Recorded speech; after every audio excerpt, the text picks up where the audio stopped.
Minobacačkim napadom na Petrinju 16. rujna 1991. srušio se svijet brojnih Petrinjaca. Morali su napustiti svoje domove, a velik broj ih je poginuo i nestao u Domovinskom ratu. Josip Pahman, Rafael Pajtela, Stevo Panović, Ivica Panović. Cijeli rat sam proveo tu, živim ovdje, rođen sam tu. Ranjen sam na današnji dan 1991. kod Gavrilovića iz snajpera, jedva sam ostao živ. Početak Domovinskog rata u Petrinji obilježava se već 19. godinu zaredom kroz dani sjećanja.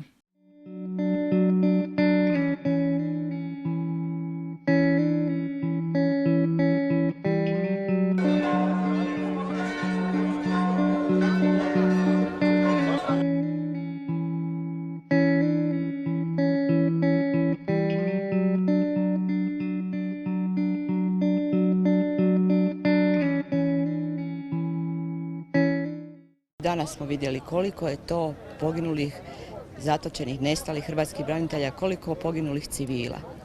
Dakle, moramo dati im pijetet, ali moramo ići dalje i moramo tim hrvatskim braniteljima koji su ostali živi, koji su neki ranjeni, neki oboljeli, članovima obitelji, poginulih i djeci, dati dostojnu skrb.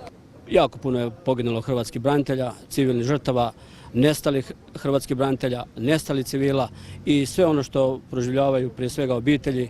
Smatram da je to nešto strašno, da je to teško i da jednostavno ta sjećanja i zaborav nema tih vremena gdje to svi mi koji smo ostali bez svojih najbližih ne možemo zaboraviti. Previše je žrtve u Petrinji, znači 592 imena osobe su izgubile život, još uvijek tražimo 60 civilnih žrtava, još uvijek tražimo 8 hrvatskih branitelja za kojih ne znamo gdje su, gdje im je zadnje počivalište i to je nešto što se niti može zaboraviti, niti smije. Nažalost, za stvaranje naše domovine plaćena prevelika žrtva, a pogotovo ovdje na području grada Petrinje.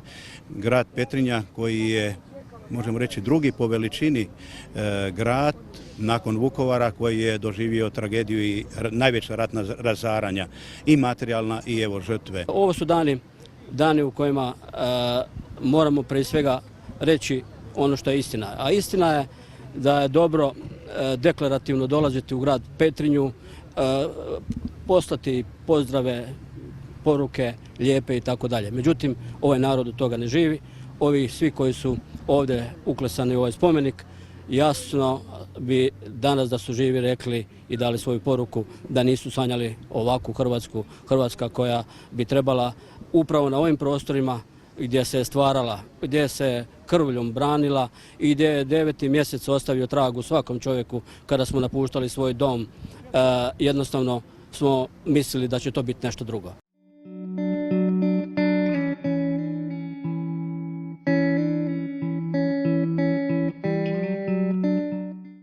Ovdje je Hrvatska plaćena ogromnom cijenom.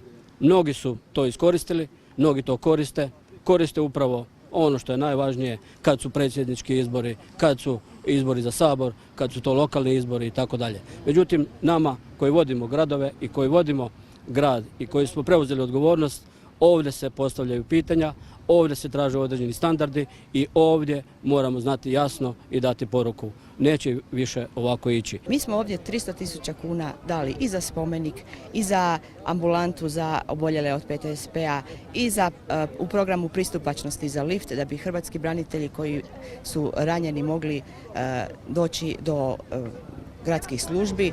Ali evo, početkom 10. mjeseca ćemo i predstaviti projekt prvog veteranskog centra koji će se financirati iz europskih fondova.